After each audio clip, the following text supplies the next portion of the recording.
Horror Mahadev ఎంతోమంది trolling చేస్తున్నారు, ఎంతోమంది విమర్శిస్తున్నారు. వాళ్ళందరికీ ఒకటే చెప్తున్నాం, మేమైతే ఇక్కడ ఉండట్లేదు. 2 తెలుగు రాష్ట్రాలకు కూడా మేము రాము. మేము ఉత్తరాఖండ్ వెళ్ళిపోతున్నాం, కేదార్నాథ్. జీవితాంతం అటే ఉంటాం. కేదార్నాథ్కి వెళ్ళి కేదార్నాథ్ నుండి ఇంకా పైకి వెళ్ళిపోయి అక్కడనే ఉండిపోతాం. మా ఇద్దరి జీవితాలు మేము గడుపుతున్నాం. ఎందుకు మా గురించి ఇంత ట్రోలింగ్ చేస్తూ ఇంత విమర్శిస్తున్నారు? మీకేం అవసరం? మా బతుకులు మేము బతుకుతున్నాం కదా, మా జీవితాన్ని మమ్మల్ని బతకనివ్వండి. ప్లస్ అదే కాక వర్షిని ఈరోజు బలిస్తుంది, అలాగే వర్షిని అగోరి దగ్గర లేదు, ఇలాంటి తంబ్లైన్స్ పెట్టుకోవడం మానేయండి. నేను ఈమె దగ్గరే ఉన్నాను, సేఫ్గా ఉన్నాను, చాలా హ్యాపీగా ఉన్నాం మేము. ఓకేనా? నన్ను ఎవరు బలించట్లేదు. అందుకే మేము ఇంకా ఆ 2 రాష్ట్రాల్లోకి రావాలని చెప్పి అనుకోవట్లేదు. మేము మా బతికేది మేము బతుకుతున్నాము. కేదార్నాథ్లో వెళ్ళిపోతున్నాం, కేదార్నాథ్లోనే ఉంటాం ఇంకా. సో ఇంకా ఎందుకు ఛానల్స్ అన్నీ, మీడియా వాళ్ళందరూ ఎందుకు మా మ్యాటర్ ఒక్కటే పట్టుకున్నారు? ఇంక దేశంలో ఏమీ లేవా? 2 తెలుగు రాష్ట్రాలలో ఏ మ్యాటర్స్ లేనట్టు మా మీదనే ట్రోలింగ్ చేస్తూ పదే మా న్యూస్నే వేస్తున్నారు. చెప్తున్నాం కదా, మా దగ్గరికి ఎవరన్నా వచ్చినా సరే, చెప్పమ్మా, మా దగ్గరికి ఎవరు వచ్చినా సరే మేము మా ప్రాణాలు వదలడానికి కూడా సిద్ధంగా ఉన్నాము. వదిలేస్తామని ఫిక్స్ కూడా అయిపోయినాం. పెట్రోల్ కూడా రెడీగా ఉంది. మా బతుకులు మమ్మల్ని బతకనివ్వండి.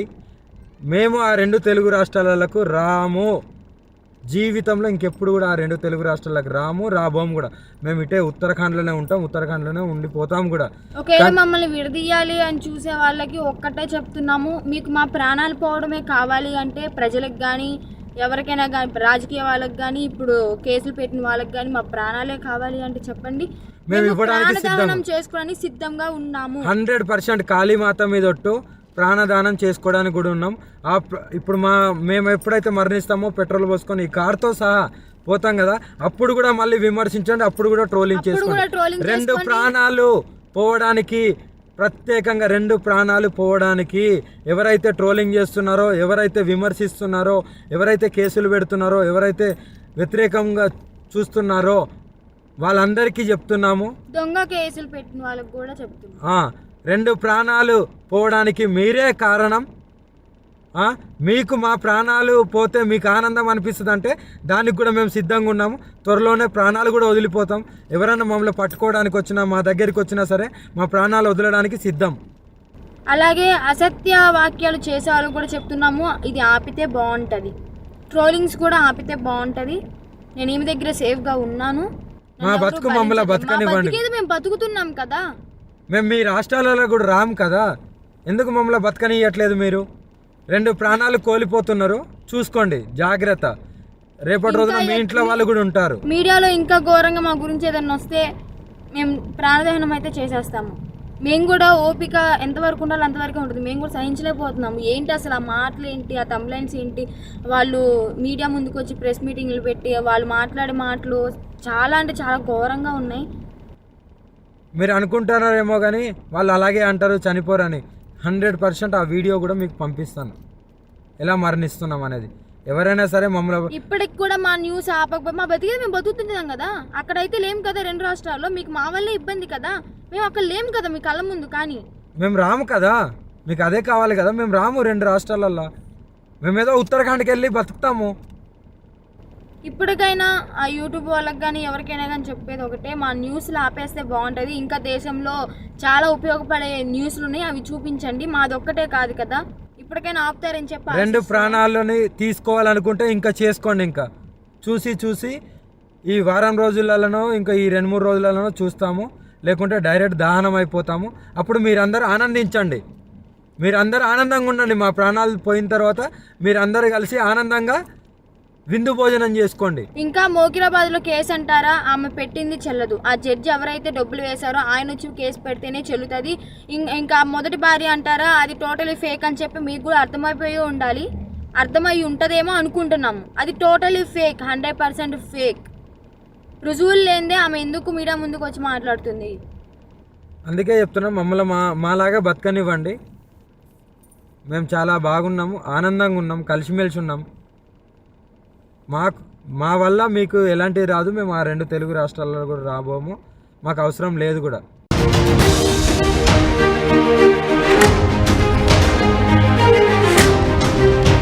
అటు తెలుగు రాష్ట్రాల్లో సంచలనం అందరికి తెలిసిందే లేడీ అఘోరి. ముచ్చటగా మూడోసారి వర్షిని అఘోరి ఇద్దరు కూడా పెళ్లి చేసుకున్నారు. నిన్న వారిద్దరు చెప్పినట్టుగానే అంగరంగ వైభవంగా వారి వివాహం జరిగింది. కొన్ని వీడియోలు ఇప్పుడు సోషల్ మీడియాలో వైరల్గా మారాయి. ప్రస్తుతం ఆర్టీవీ స్టూడియోకి అందుబాటులోకి వచ్చారు, వారితో మాట్లాడదాం. ఫస్ట్లో ఇద్దరికి కూడా ఎలా జరిగింది వివాహం, ఏమనిపిస్తోంది? వర్షిని, ఫస్ట్ నీ నుంచి ఒపీనియన్ కావాలి. ఎలా జరిగింది వివాహం? మ్యారేజ్ అయితే చాలా ఘనంగా జరిగిందండి, చాలా హ్యాపీ. మా గురువుగారు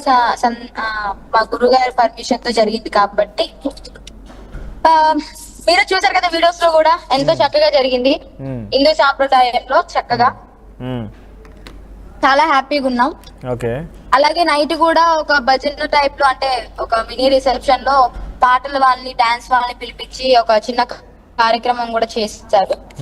ఆ వీడియో మీకు పెడతాము, మార్నింగ్ పెట్టాలనుకున్నాము, ఇప్పుడు పెడతాము. అంటే ఫస్ట్ నాకు ఒక డౌట్ ఉంది ఇక్కడ.